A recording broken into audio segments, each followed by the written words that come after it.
Good morning mga langga! For today's video, gusto kong turuan kayo kung paano bayaran ang inyong credit card properly or kung paano yung tamang pagbayad ng credit card na hindi kayo malubog sa utang.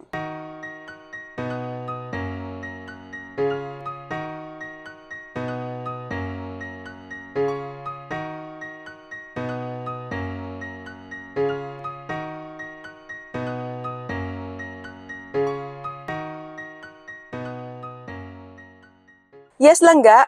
How to pay your credit card properly, Bakit ko nasabing how to pay properly? Kasi may mga langga tayo na hindi na ma-manage ng maayos yung pagbayad ng credit card, kaya sila nalulubog sa utang. Paano? Yung iba kasi, ang iniisip, akala nila pag nabayaran na nila yung minimum due or yung pinakamababang amount na nakikita nila doon sa credit card statement nila is okay na yon, pwede na yon, yun na yung okay na bayaran. Ang hindi nila alam, mali yun.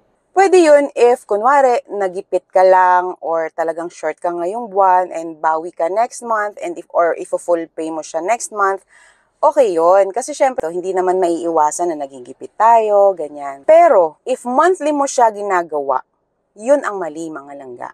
If monthly, puro minimum pay ka, minimum due lang yung binabayaran mo, minimum amount to pay, yun yung mali. Yun yung dahilan kung bakit tayo na nalulubog sa utang. So ano nga ba yung sinasabi ko?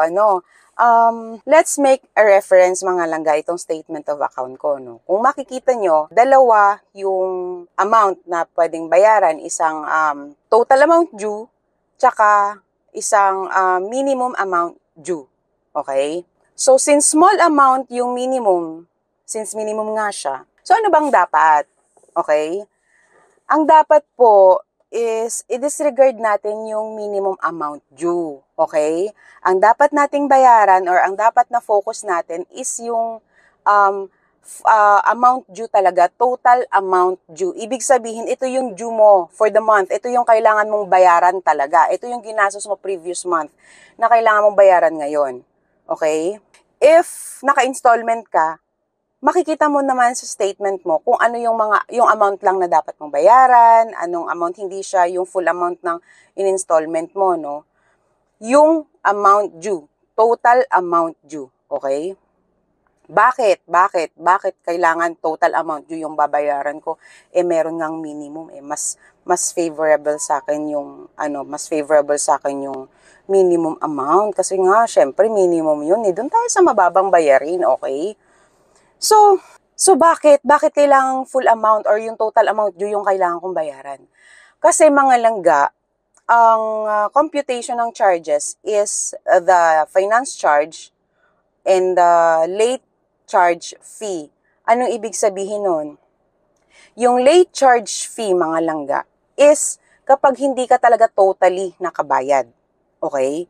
Kapag kunwari either minimum or yung total amount due is hindi mo nabayaran o nakalimutan mo, yun yung may late charge fee. Okay? So what if naman yung minimum lang yung babayaran mo? Anong charge ang meron ka? Yes, may charge pa rin mga langga kayo nalulubog sa utang. Kasi nagkakapatong-patong yan monthly, ganyan. So yung finance charge, yun yung computation ng total amount na hindi mo binayaran. Kasi nga, minimum lang yung binayaran mo.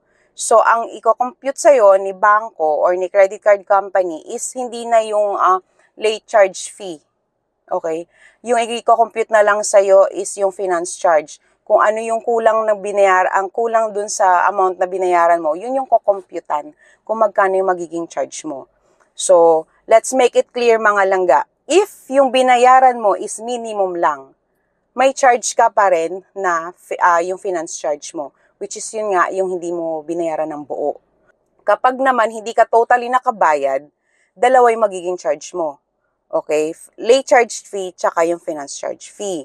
So kapag naman nakabayad ka ng buo, ay wala kang charge dun dapat. Kasi kapag nag-charge yung bangko mo, ibang usapan yun. Baka may mali sa sistema nila. Okay? So mga langga, ito yung advice ko sa inyo para maiwasan natin yung patong-patong na utang. Kasi akala natin, nagbayad tayo, okay na yun. Hindi po mga langga, hindi po ganun. Kapag hindi ka full nagbayad ng amount due mo, monthly mo ginagawa, as I've said, magpapatong-patong yun. Okay mga langga? So kapag kunwari, hindi ka pwedeng kaskas lang ng kaskas, kasi akala mo okay na yun kasi mababala naman babayaran ko next month. Hindi ganun. I-manage mo yung card mo kung magkano yung kaya mong bayaran lang or kaya mong i-spend or kaya mong, alam mo yun, yung kaya lang ng pera mo, yun lang yung i-ano mo, within limit ka lang dapat. Hindi pwedeng porket yung limit ng card mo is 100,000, isasagad mo din naman yun, okay? So, on our next videos, turuan ko din kayo kung papaano yung mga installment na yan na walang charges. Okay? So, that's it mga langga. Kung may natutunan ka sa video na to, please do like and subscribe kung hindi ka pa nakasubscribe sa channel ko. And if you know someone na kung matutulungan itong video ko, you may please share din mga langga yung video ko na to. No? So, tinatawag na ako, papasok ang kurso. So, yun mga langga, see you again on my next video. Bye-bye!